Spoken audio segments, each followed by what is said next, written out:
Hi everybody, it's Lorraine E Murray here at the Connected Kids online programme. I'm talking to people in the Calm Kids group because I asked you to kindly share your favourite meditation practices so that I could maybe show you how you can tweak them slightly if you're wanting to teach kids. The main thing I would say before I go into that is that, when we're teaching kids meditation, it's a very different experience to teaching adults meditation. And I started off obviously teaching adults meditation. Adults tend to have a very sometimes strict and very serious attitude towards what we call meditation or mindful activities. And whilst I have great reverence for meditation and mindfulness because I've practiced it for over 30 years, I do think when we're trying to help young people connect to it, we have to take a step back and allow that sense of wonder and curiosity that we had as young people, as children, to come into the approach that we take to teaching the meditation. So sometimes when people come to our class, I will share a particular style of meditation, and I can see, especially if they've worked with meditation for a long time, I can see them almost slightly resisting this more playful way of teaching meditation because it seems to be quite the opposite to how adults learn meditation. But what we're really doing in engaging with that sense of wonder and creativity is that we're allowing the creative energy within us, that sense of wonder within us, to bubble back up into our consciousness so that we can use it in our day-to-day life as well. So often people who come on our course realise that it's not so much about us always teaching the children, it's what we learn from the children who remind us that we have that potential, because that creative energy links to our imagination, and that really links into our intuitive heart. And when we're choosing meditation styles, or we're choosing the words to teach in meditation, it's very important that we bring that intuitive heart into it, okay? Which is why I do show people how to learn how to write their own meditation scripts in their foundation stage, but I really don't want you to have anything written down when you teach, because the creative process really has to evolve and unfold in the moment that you're teaching meditation. So I hope that makes sense. I'm going to just look at the comments that people put there. I know not everybody's joined in, but I'm just going to comment on a few of these, and I'm going to share it on this post here, and I'm going to share it on the main page, the main group page as well, just so people realise. So I had asked you, what is your favourite type or style of meditation? And I said I would show you how to adapt that for young people that you're teaching. Now, ultimately, how you adapt that depends on how long they can pay attention for, i.e. their age, their cognitive abilities, what they're interested in, the type of energy that they have, because if you're trying to get children to sit still in meditation and their energy is communicating something completely different, you're going to have to start from where they're at. So I'm adding these tips and hints in here on the proviso that we look at those other aspects as well. But somebody has mentioned the waterfall of light, which is a lovely meditation to do. So it's about imagining that you're standing or seated underneath a waterfall of light, and I imagine this is what she meant, moving through around your body, cleansing and clearing, and also maybe like through the body as well, in terms of clearing out any gunky stuff that we might have, any thoughts and feelings that are difficult. So this is a lovely thing to do if you're teenagers, for example, are having a really hard time. They could imagine when they're standing in the shower that for a few moments that the water is actually light, and not only is it cleansing their body, it's cleansing right through their whole being. So let's imagine the physical body is cleansed, but the emotions that they're holding are cleansed, and the thoughts are cleansed. So that gives them just a very normal day-to-day thing to just spend very privately imagining, just kind of letting go of that. Another thing I would do to make that a bit more playful and creative is to maybe get them to imagine that they can choose a colour that the waterfall changes to. So because light is the spectrum of colour, so they, in the chakra system, which is what we talk about in the professional course, so they could choose a colour, and whichever colour they choose is the right colour that matches their energy, what their energy needs in that moment. You know, in the same way I'm wearing a purple jumper and a yellow top, this is what my energy needs today, so this is why I'm wearing it. So that's a couple of ways to be a little bit playful with the waterfall of light meditation.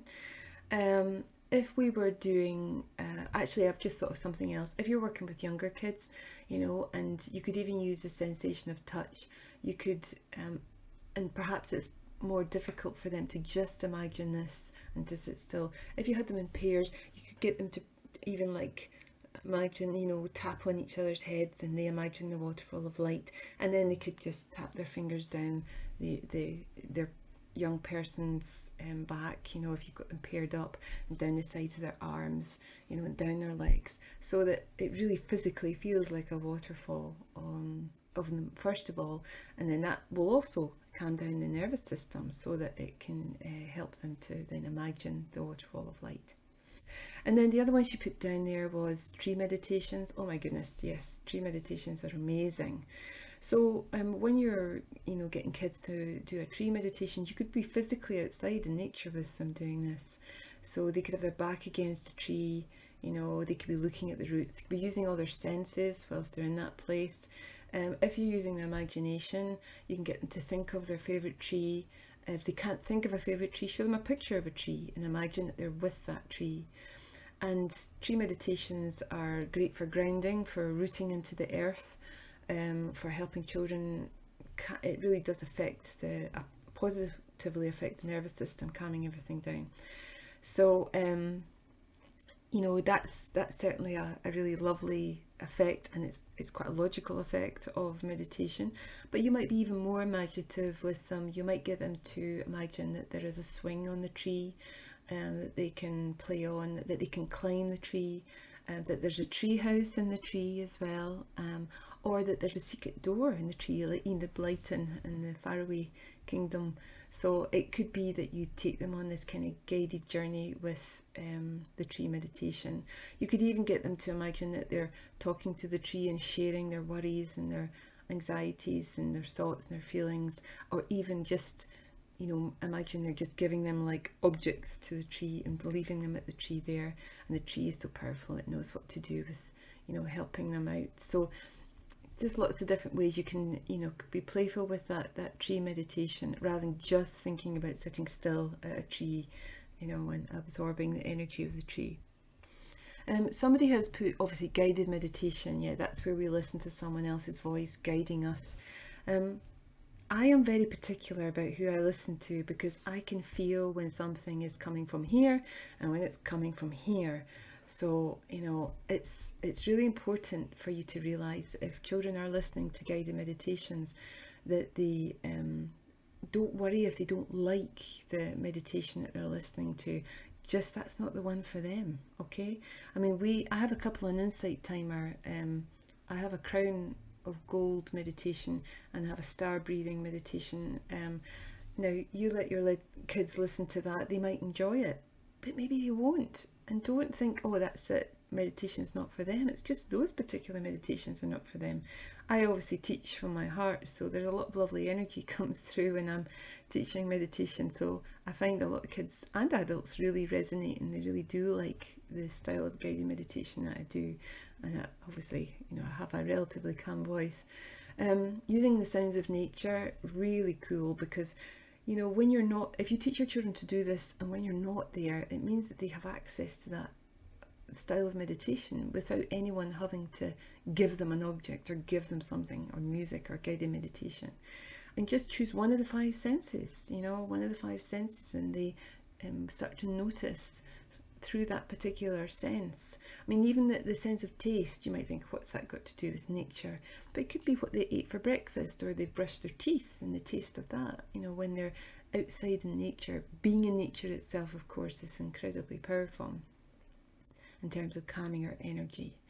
It could be, if it's the sense of sight, you might give them a little bit of guidance saying, okay, let's look for particular shapes. in nature or particular colours in nature, and so it helps them to be a little bit more focused with their meditation practice when they're in nature. And then I think there was also one about music, gong, sound baths. Yeah, I mean, music for me is, as you get working with older teens, you just got to watch that we don't alienate them by playing what we think is lovely, relaxing meditation music. You know, I've actually had, people we've taught actually take their kids through their favourite music, or even rap music, and it's something we teach in the course about the influence of sound on our energy system, on the water in our body. And it's really educational for young people to realise that and why they might feel a certain way by listening to a sound. And so it's about that ability for young people to make a choice. So we're not, as a meditation teacher, you might go, oh my goodness, children shouldn't listen to rap music, or teens shouldn't listen to rap music and meditate. But it's actually allowing them to see what happens in their body, their nervous system, their thoughts and feelings. Maybe their heart goes faster. So it is actually a really, if it's a way to connect them to even some kind of form of mindful awareness, then why not? And gong and sound baths, they're really powerful. You might find that obviously you can't take your child along to a gong or sound bath, but you might play some singing bowl music whilst you're just going about your day-to-day life. You might, now that we're all homeschooling at the moment, that might be a nice thing to have playing through, because it has a really balancing effect on the nervous system for everybody who's there, whether they can hear it or not. If you have a singing bowl or something to make sound, then you might get them to play with that, making different sounds, but then taking a moment to go, okay, let's listen to silence and the difference between silence and difference between sound. So being able to play with that. And ascension meditation, one of my friends does ascension meditation. I looked that up about the praise. I think it's great if children are introduced to different styles of meditation. I mean, we work a lot with autism and ADHD and trauma, and I think, so therefore, my approach to meditation is always meet the children where they're at. So some children can't sit still, they have to lie down. Some children, even lying down, it's not the style, the way that they want to learn meditation. It has to be more dynamic than that. So, it's always about kind of noticing what your children like, your young people like, and then trying to make what they like into a meditation practice. And that way we can help them engage with it, and hopefully they enjoy it and keep practicing it with or without you. So hopefully that's been helpful. If there's any questions, please let me know, or drop me a message either directly here or through the website as well, connected-kids.com. Thanks for listening. Have a lovely day. Namaste.